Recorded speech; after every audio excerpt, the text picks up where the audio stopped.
Oh,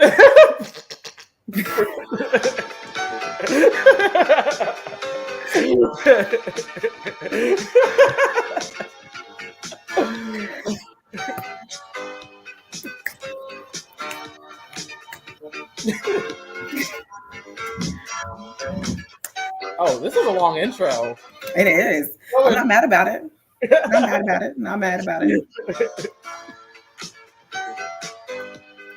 Okay, clock is ticking. Okay. Here we go. All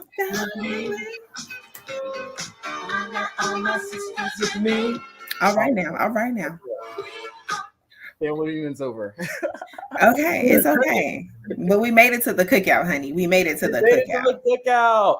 Welcome, Yes. welcome, everyone. Love and light. Camera Wayne here with the one and only Brondalyn, Coleman. Greetings and salutations. Here for our second soul food sessions. We are so thrilled to be here with y'all. We have amazing things to talk about today. We got tea, we got cake, we got plate. And so I want to start this off by first acknowledging that this is a very sacred, momentous week for Brown Hope. Because this week we celebrated nothing more than the birthday of Brondalyn, badass queen Nicole Coleman. Oh my goodness. Stop it. Cameron, I was not ready. You know, as I tell everyone, listen, thank you. I want to thank everybody. Birthdays are meant to be celebrated every year, and it's just been an honor to be able to celebrate it here in the good OPDX. I got some good eating, some good food coming up, and I just want to thank my Brown Hope family for making me feel loved and special all day yesterday as we continue to celebrate all month long. Note that, all month long. And if I could say anything about my birthday, I'm walking into the beautiful year of they call it the Jesus year because you're 33. But I may not be a Jesus or a God, but I am a goddess. And so therefore, I am so excited about this moment. So thank you, Cameron. Thank you. Well, in this case, Brondalyn is celebrating her own birthday right now. Happy birthday. Brondalyn always brings a smile to my face, and we are so grateful to be celebrating all month the queen that she is.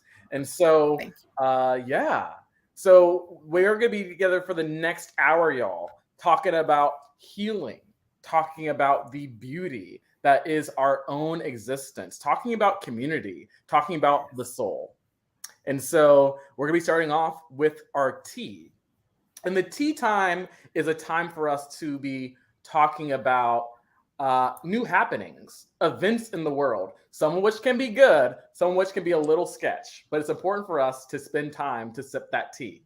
And so the first thing we're talking about with our tea is something that has been in the news for a couple of weeks now, and honestly, a couple of years, and that is the one and only Yeezus.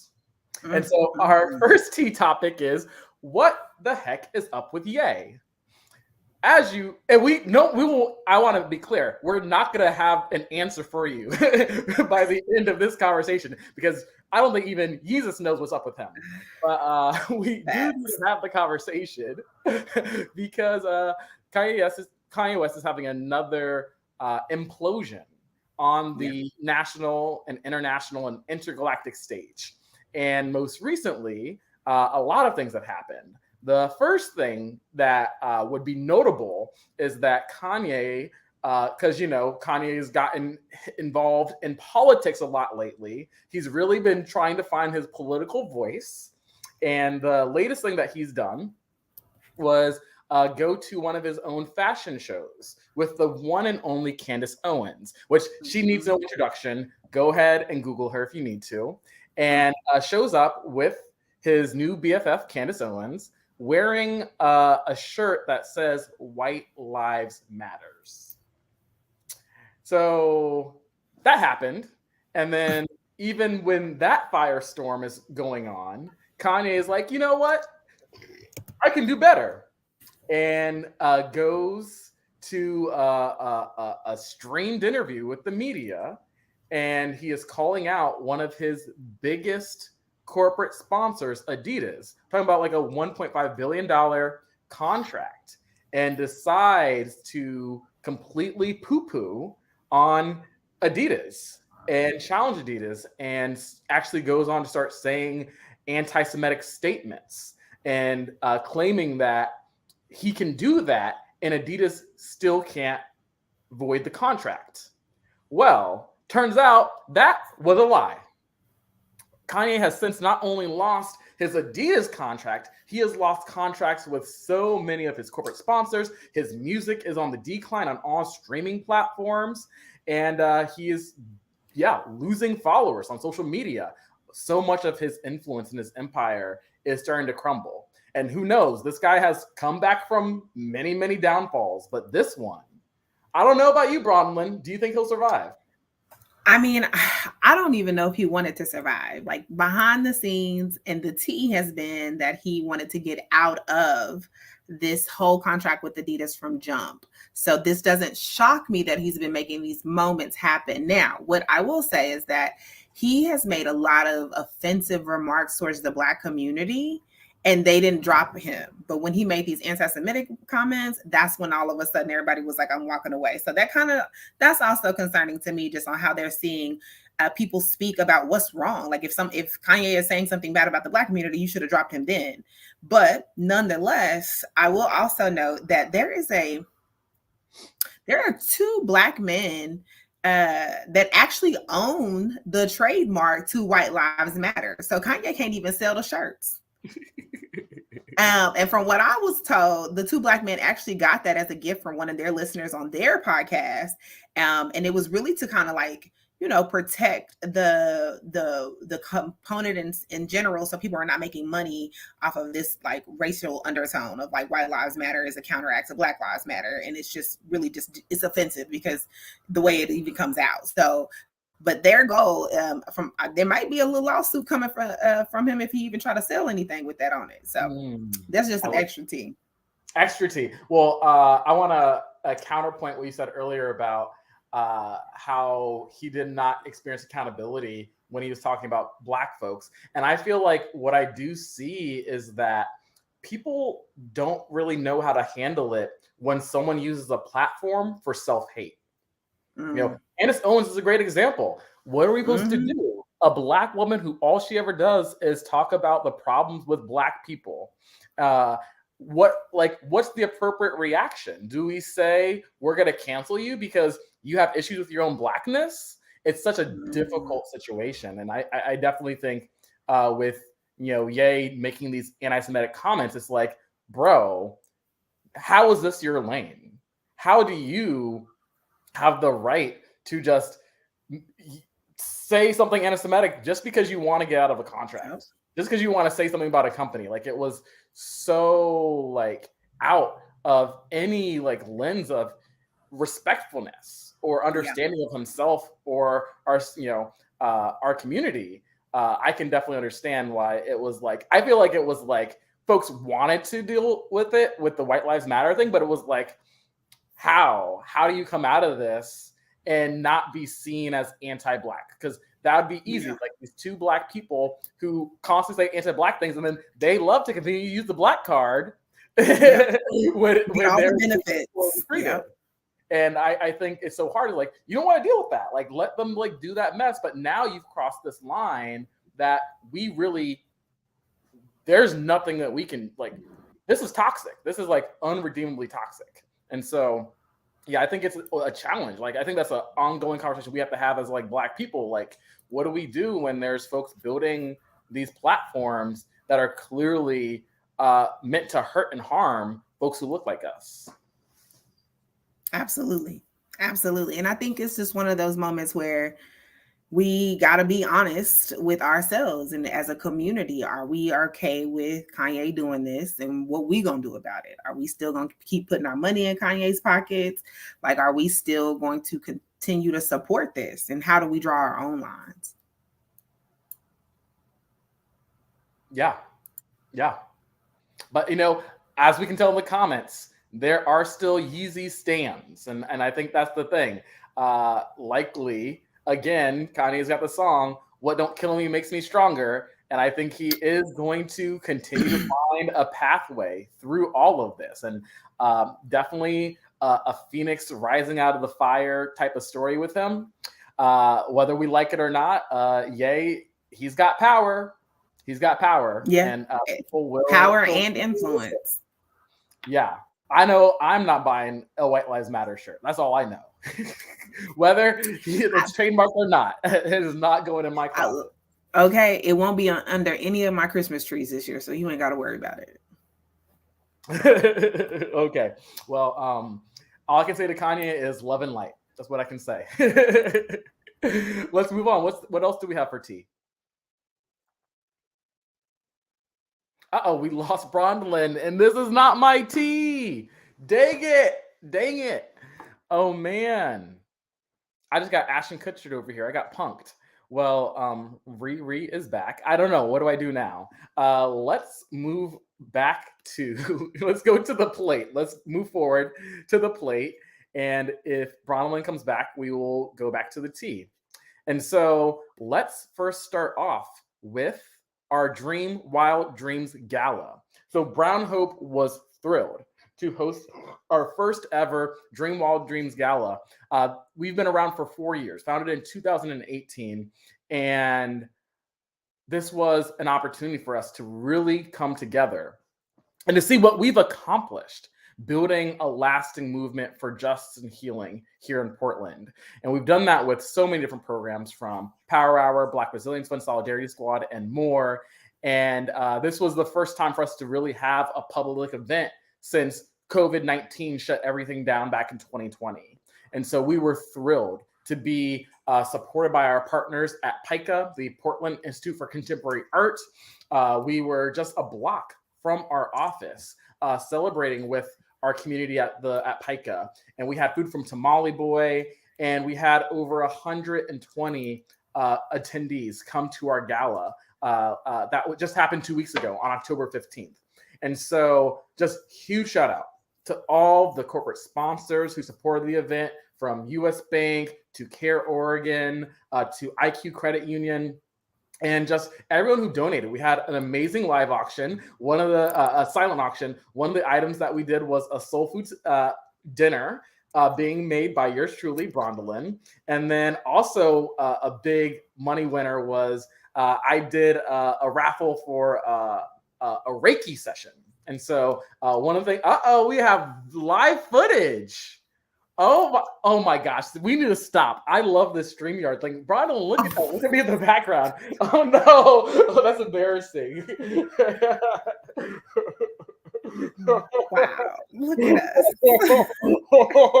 Kaliko, how did you do me like that? I was not ready. I was like, ooh, there's Brondalyn. Wow. Myself like a peacock in the background. I love it. I love it. Man, technology nowadays, y'all. But the gala was amazing. Just you saw how beautiful Brondalyn looked. I was all right. And one of the things that we had amazing performers. We had Tahira Memory start us off with amazing music. And then we had Joaquin Lopez. More footage. Look at me, and I gotta do a shout out for my blazer. Oh my God, look. Oh my God.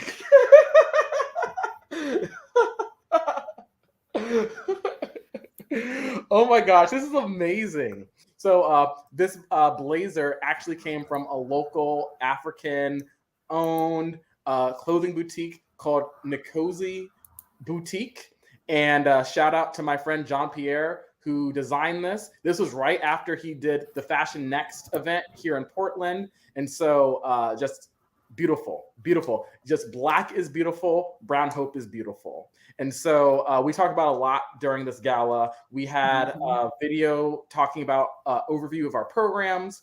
We had an amazing, yes, there he is, Kyle. We had an amazing testimonial from Kyle Roches, who is an attendee of Power Hour, has been coming for about a year and has been a year sober, in part thanks to attending Power Hour. And so really looking at the fact that in the middle of these last 3 years of a global pandemic, of racial inequities that have been exacerbated by social isolation, around public health despair and economic injustices, that we have built these spaces for healing and resilience. And so super proud of everything that we're doing. And the best part is we're just getting started.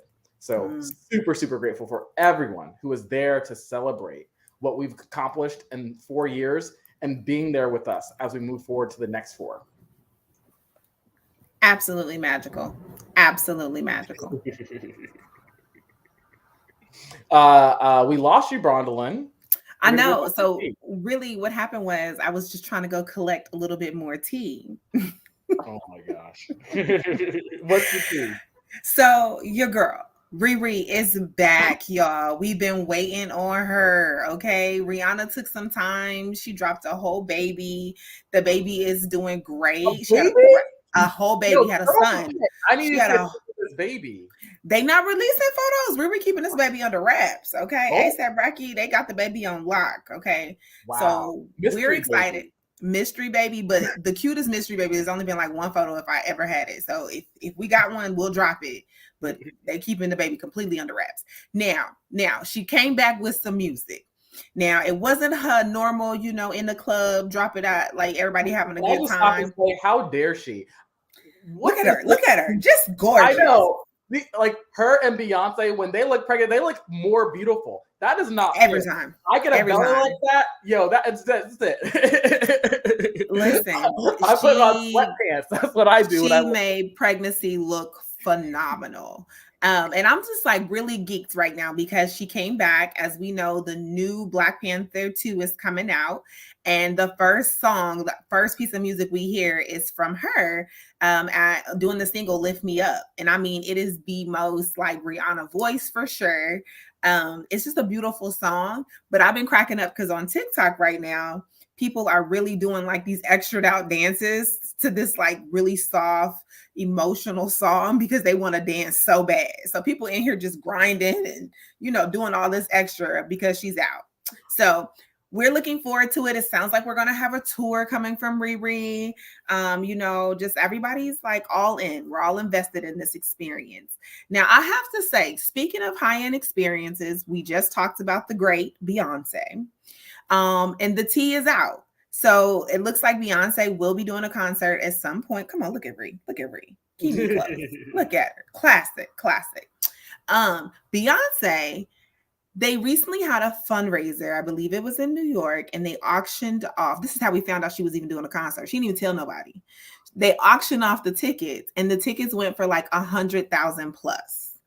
And there were 2 tickets, VIP tickets and a backstage pass to hang out with Tina Knowles, Mama Knowles, but 100,000. And I'm like, the whole beehive is just, we're all distraught because we're like, are we gonna have to use our lunch money, our tax refunds, our kids' inheritance to get these tickets? Because 100,000, if they're auctioning for that, it's crazy. But I have to be honest, I'm gonna find a way to be there. So I'm not gonna give up my firstborn, but oh my gosh, we're gonna find out. So we're super excited, happy to see these magical women doing great work and sharing their art with the world again and just to the next level. That's amazing. We need more Black women millionaires. So if it's gonna take $100,000 tickets, it's gonna take $100,000 tickets. It's gonna take $100,000 ticket. I just don't want to spend the whole 100,000. I only got about a couple hundred to offer. Yeah, Beyonce, call me when your tickets are $5. I'll be there. Oh, the beehive will be distraught.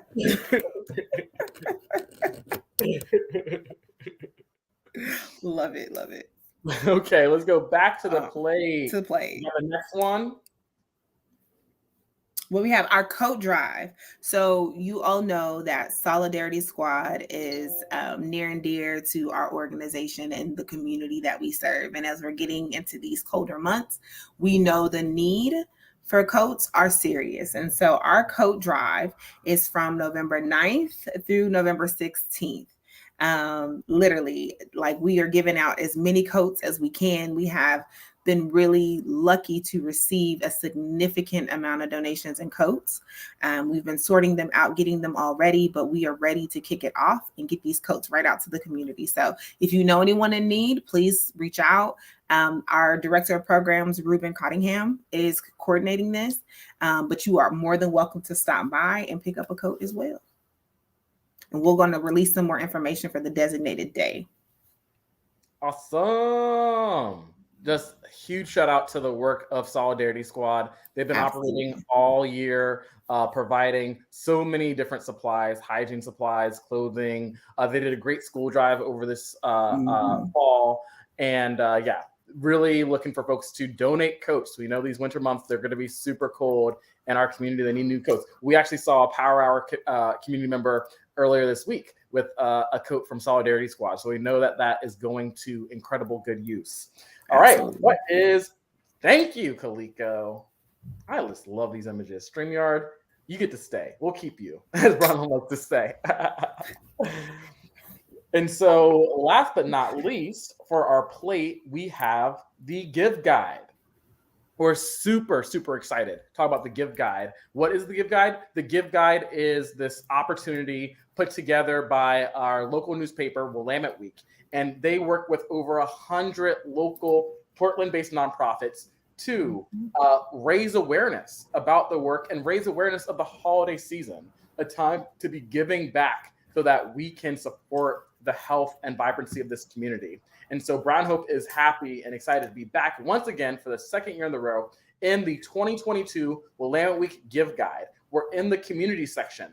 And one of the great things about the Give Guide is not only do you see collaboration with all these local nonprofits, the local business community is also involved. And so we have over a dozen local businesses that have donated supplies and products to the Give Guide. And so there's these big give days. There's about a dozen big give days from now until the end of December, where you can get like e-bikes and like you're looking right there. There's like basketball tickets. There's tattoos. There's I love books. I'm gonna get that Powell's. I promise you. And so there are so many great things that get raffled off on these big give days. So please go to the giveguide.org website, donate any day of the week, but also look for those big give days where you have the chance to win an incredible curated local business gift. And so we have 2 events also to continue to elevate the season of giving through the Give Guide. We have our first holiday party happening on Giving Tuesday, which is the Tuesday after Thanksgiving. And it's going to be with our amazing friends at Migration Brewery. Migration Brewing has a location on North Williams and will be there on November 29th from 6 to 9 p.m. There is a suggested $20 donation at the door, comes with a free drink ticket, and we'll be raffling off Migration Brewing and Brown Hope swag. So please show up. It's a great way to be with community and also support the cause. And then we have another amazing event happening in December, and it will be Brown Hope's first ever holiday appreciation. We're going to be doing Hope for the Holidays. We're going to have food, friends, music. We're going to have a Christmas sing-along with live music. We're also going to have a Black Santa for photo opportunities. And so we'll be there at Brown Hope's office from 5 to 8 p.m. on December 10th. Again, Brown Hope's office at 519 Northeast Hancock. So we have so many amazing opportunities with the Give Guide. Please go to giveguide.org, find Brown Hope, donate. Our goal is to raise $60,000. And that's not as much as a Beyonce ticket, y'all. So we can do that. And I mean, if we really want to do it, we really just need y'all to tell Beyonce she could go ahead and donate a little bit to Brown Hope too. Yeah. Just give us one of those tickets. We'll raffle it off. Done. We'll make it happen. All right. Last but not least, we have the cake. The cake. And so what the cake is a time for us to be talking about what we're here for, the beautiful deliciousness that is healing. And so every month during the cake, we'll be talking about different ideas about how we can heal. Today, we're going to be talking about a very topical type of healing for this season. And our topic for today is seasonal affectiveness disorder. Okay, or now. also Okay, commonly Cameron. known as sad. Sad. Mm. Sad, very sad, very sad.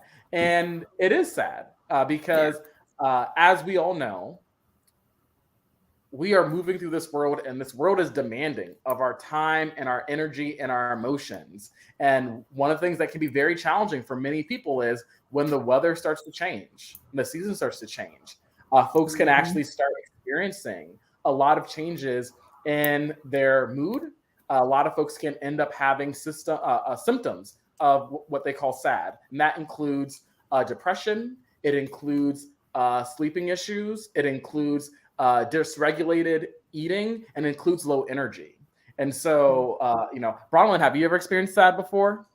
Very much so. Like I've always had to be really mindful of that. And I think with this new moment of relocating to Portland as a new Portlandier, I think it's been something I've been more mindful of just because of the weather and just the rain and all of that context. But also, we got the time change coming up. And so that's going to make things even darker earlier. And so just really being aware of what time of the year it is and just taking care of yourself.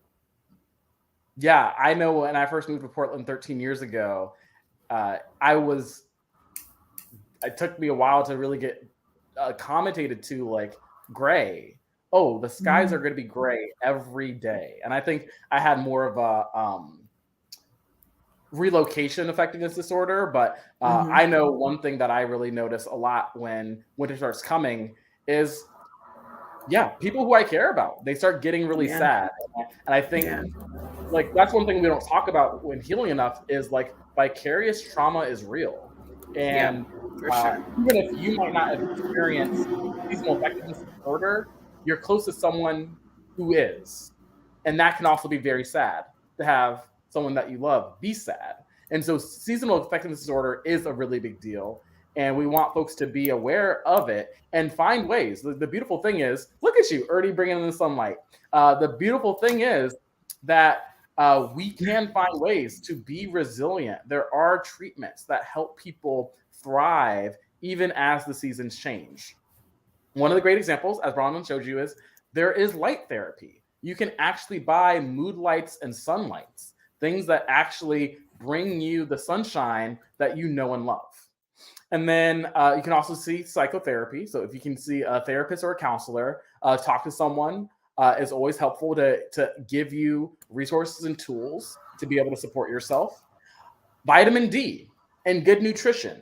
This is a critical time. You should always be eating well, but during the season changes, you probably need to increase the amount of certain nutrients. Vitamin D commonly comes from the sun, and you can actually take supplements to actually increase your vitamin D intake during the winter months because you're not going to get as much from sunlight.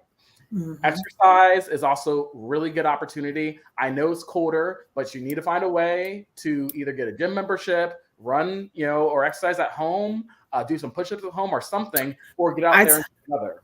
For sure. And I've noticed, like, even if you don't have the capacity to do. Uh-oh. Well, I will keep going. I will just say. Did I lose y'all? Yeah, you did, but you're back. Stop this madness. All I'm saying, you definitely should think about walking the mall because that's also a free way to just kind of get some steps in and see what's on sale so y'all can tell me. Okay.